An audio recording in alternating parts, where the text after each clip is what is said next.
So what did you think about the debate? Well, I thought it was interesting, the dynamics of it, how it worked out with Trump out of there. I expected all guns would be aimed at Ted Cruz. So did I. And some were, but all weren't.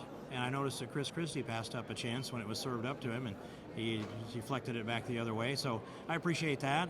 I thought that Fox served up a number of softballs to Marco Rubio. And when I watched that, it seemed to be, I thought Ted made a good point when he said that you've served up the offer to turn around and take a shot at me.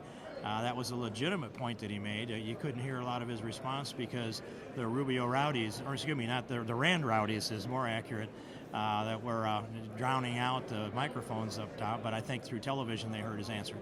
So how does it hurt Ted Cruz in Iowa to ask him, why does Washington hate you? Yeah, well, okay. No, you're right. That doesn't. That helps, and no, it puts him in a place where he needs to explain why he would be effective. And I think that the opposition has been raising that question over and over again.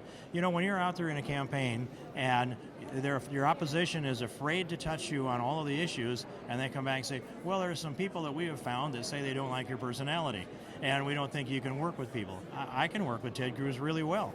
I looked at the ethanol policy. I looked at the immigration policy. We could sit down and do business in a very effective way, and they ought to see how he makes decisions and analyzes policy.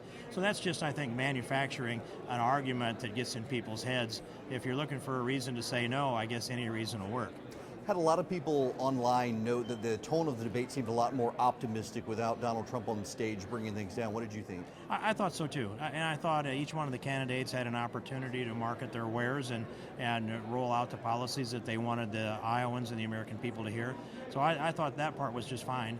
And the immigration component of the debate was just an interesting way that turned itself back and forth.